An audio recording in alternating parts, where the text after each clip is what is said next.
Bueno, lo que vamos a hacer hoy es hacer un pasaje rápido con un apunte sobre el eje 5, que es termodinámica, ¿sí? Los temas que figuran en el eje temático, confírmenme si se ve pantalla, por favor.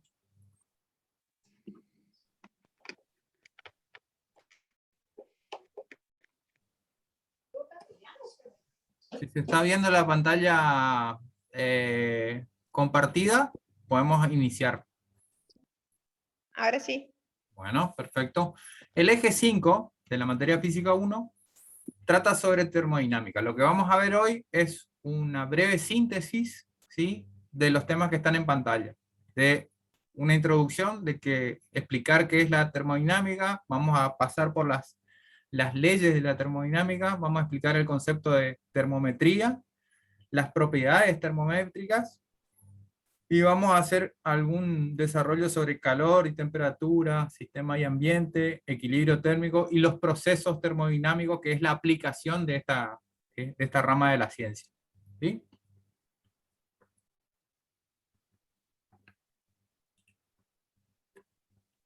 Bien.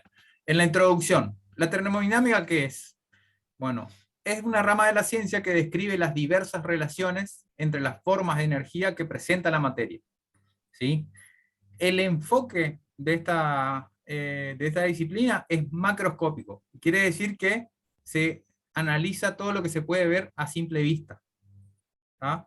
No, esto quiere decir, o sea, por transición, que no se basa en modelos moleculares. ¿Sí? Hay otra rama de la ciencia, digamos, que se dedica a eso.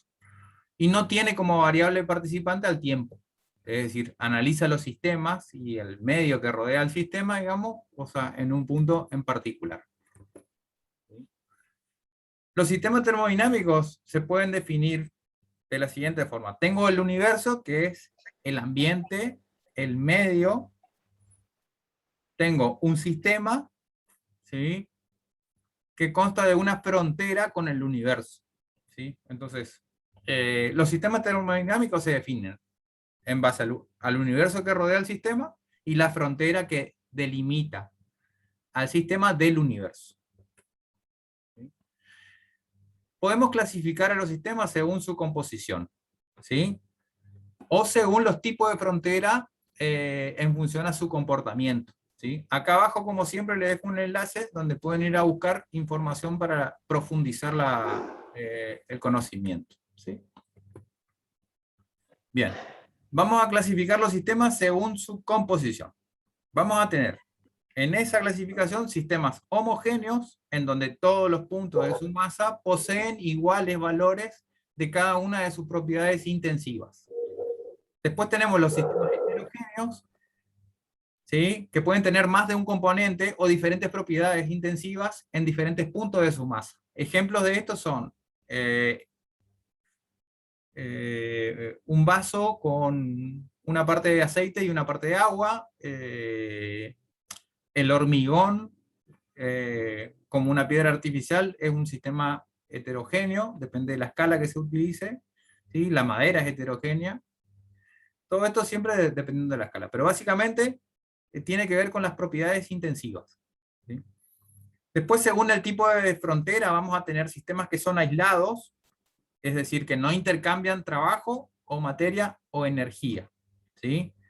Los tres parámetros, o los tres parámetros o variables, digamos, que puedo intercambiar de alguna manera entre el medio y el sistema termodinámico, ¿sí?, son el trabajo, la materia y la energía. En función a eso, yo puedo clasificar a los sistemas aislados como aquellos que no intercambian ni trabajo, ni materia, ni energía. Después voy a tener a los sistemas abiertos, que sí intercambian trabajo, materia y o energía. Y por último, una clasificación de los sistemas cerrados, que van a intercambiar trabajo y energía, pero no intercambian materia. ¿Sí? A su vez, las fronteras pueden ser rígidas o móviles. Esto tiene que ver con cómo se desarrolla la presión entre el medio y el sistema. El medio que rodea al sistema va a tener un valor de presión, y el sistema va a tener un valor de presión en forma interna. Luego, las fronteras también pueden ser térmicas o adiabáticas. Esto tiene que ver con la temperatura, la del medio y la del sistema otra vez, ¿sí? Y tiene que ver con esto de intercambiar energía con el medio. Y a su vez, las fronteras de los sistemas pueden ser permeables o impermeables. ¿Ah? Acá se estudia el intercambio de masa que hay entre el sistema y el universo o el medio. En resumen, las fronteras, ¿sí?, cuando tengan pasaje de masa, van a poder ser permeables, ¿sí?, y cuando no haya pasaje de masa, van a ser impermeables.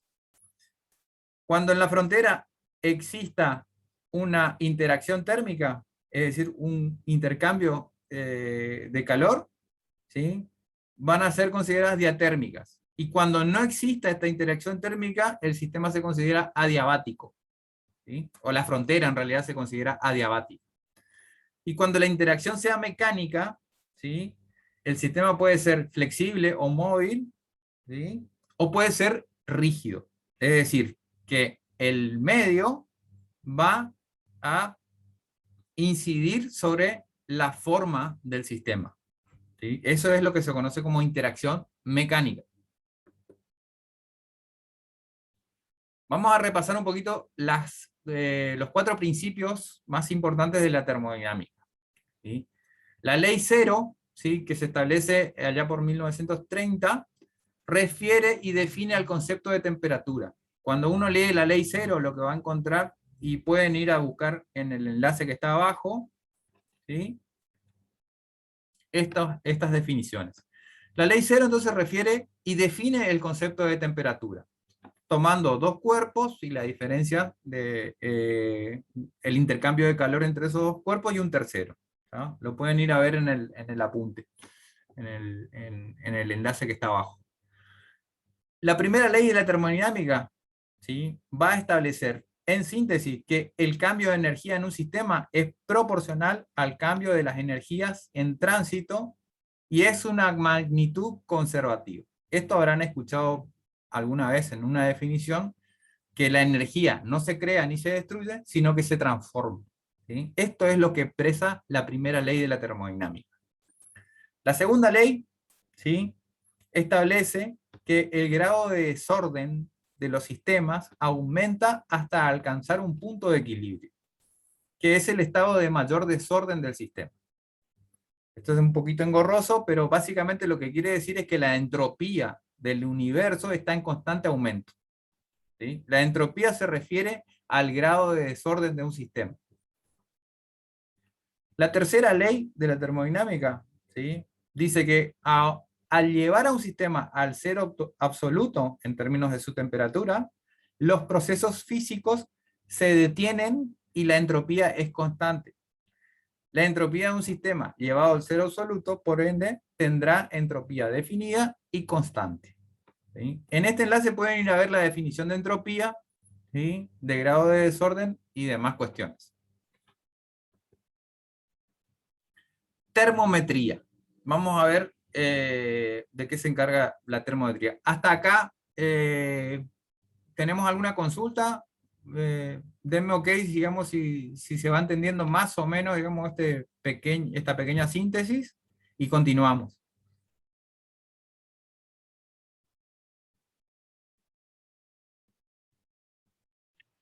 Sí, se entendió. Perfecto, entonces continuamos. Termometría. Se encarga de la medición de la temperatura de cuerpos o sistemas. Para este fin se utiliza el termómetro, que es un instrumento que se basa en el cambio de alguna propiedad de la materia debido al efecto del calor. Así se tiene el termómetro de mercurio, por ejemplo, y el de alcohol, ¿sí?, que se basa en la dilatación de este líquido, ¿sí?, por un cambio en la cantidad de calor del mismo, ¿sí? Para construir un termómetro, yo me baso en la ley cero de la termodinámica, ¿sí?, que habla sobre el carácter transitivo del calor, el pasaje de calor entre cuerpos. Eso es lo que establece, digamos, la ley cero de la termodinámica, y me permite de alguna manera definir el concepto de temperatura. Luego voy a tener formas de medir la temperatura que son las escalas termométricas. Las que están en vigencia son las escalas Celsius, Kelvin, Rankine y Fahrenheit. Fahrenheit es la escala de temperatura que se utiliza en Estados Unidos. Acá en Argentina usamos la escala Celsius, ¿sí? Y la escala de temperatura absoluto es la escala de Kelvin, ¿sí? Menos usada la escala de Rankine, digamos, pero también tiene algunas aplicaciones. Algunas escalas termométricas que han ido quedando en desuso son la de Newton, la de Reaumur, la de Romer, de Lisle y Leiden. Estas están en desuso, digamos, por diferentes cuestiones. Digamos. Esto lo pueden ir a chequear acá en el enlace, digamos, para poder aprender, digamos, por qué hay escalas termométricas que están en vigencia y por qué otras quedaron en desuso. ¿Sí? Una propiedad termométrica, ¿sí?, de una sustancia es aquella que varía en el mismo sentido que la temperatura. Es decir, si la temperatura aumenta su valor, la propiedad también lo hará. Y viceversa. ¿Qué quiere decir esto? Que la determinación del valor de la temperatura involucra mediciones indirectas con instrumentos calibrados llamados termómetros, que se basan en la variación de una propiedad termométrica. Las propiedades termométricas más comunes son el volumen, la presión, la resistencia eléctrica y la fuerza electromotriz. Bueno, ahora vamos a ver la relación entre calor y temperatura, y la diferencia sobre todo, digamos, porque hay una diferencia entre calor y temperatura, no es lo mismo hablar de calor que hablar de temperatura. El calor se puede asimilar a la energía total del movimiento molecular en una sustancia, mientras temperatura es una medida de la energía molecular media. El calor depende de la velocidad de las partículas, su número, su tamaño y su tipo. La temperatura no depende del tamaño, ni del número o del tipo. ¿Sí? El calor es energía, mientras que la temperatura es una medida de la energía.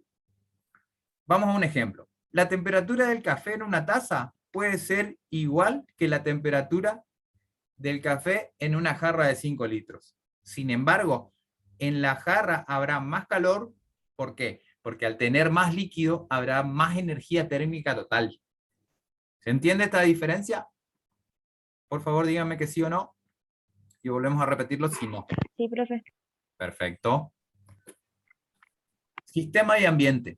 La relación que entablen con el medio ambiente, decir específicamente medio ambiente es redundante. O se dice medio o se dice ambiente.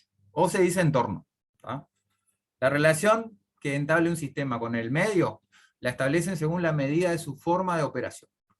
Los sistemas no pueden operar sin un entorno. El sistema no es influenciado por el entorno de manera causal directa. Entre sistema y entorno se interpone la organización propia del sistema. Esto es bastante teórico y bastante abstracto, pero vamos a tratar de explicarlo en el siguiente párrafo. Sistema es un conjunto de elementos que interaccionan entre sí con el entorno. Una especie de campo en el que se desarrolla su actividad. La taza de café y el café dentro de la taza, digamos, un sistema. Y el ambiente que lo rodea, digamos, es el universo, por ejemplo. Sistema y entorno fluyen acoplándose recíprocamente. Los sistemas físicos reales solo se mantienen viables si importan energía desde su entorno próximo y exportan entropía hacia él. Acá aparece el concepto de entropía. Fíjate que importan energía que convierten en entropía al realizarse el proceso dentro del sistema. En el medio o en el ambiente, en concreto en nuestra Tierra, la Tierra es un sistema formado por subsistemas interrelacionados que son hidrósfera, atmósfera, sociosfera, biosfera y geósfera. ¿Sí?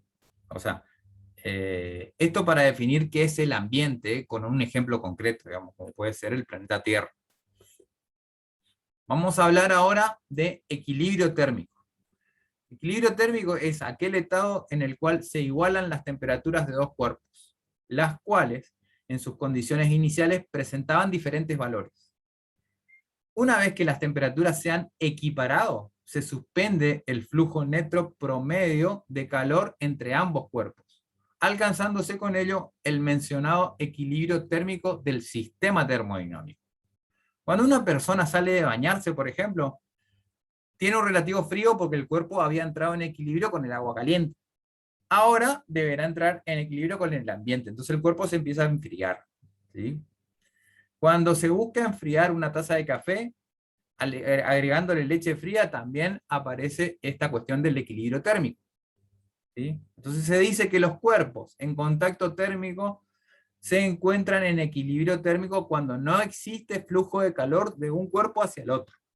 Cuando dos cuerpos se encuentran en equilibrio térmico, entonces estos cuerpos tienen la misma temperatura. Vuelvo a repetir. Cuando dos cuerpos se encuentran en equilibrio térmico, los dos cuerpos van a medir la misma temperatura. Ahora vemos procesos termodinámicos. Un proceso termodinámico es la evolución de unas determinadas propiedades, las cuales se las denomina propiedades termodinámicas. En relación a un determinado sistema termodinámico, un proceso termodinámico puede ser reversible o irreversible. Esto es, que cuando yo le aplico una acción al sistema, ¿sí?, desarrolla una respuesta. Y cuando le quito esa acción, ¿sí?, la respuesta del sistema vuelve al estado inicial. Esto es un proceso de tipo reversible. Cuando yo le aplico una acción a un sistema, ¿sí?, experimenta una respuesta, ¿sí?, y al quitarle la acción a ese sistema, ¿sí?, la respuesta no se modifica, el proceso es irreversible. Entonces, ¿qué tipos de procesos termodinámicos tengo? El proceso isotérmico, que es un proceso que se desarrolla a temperatura constante.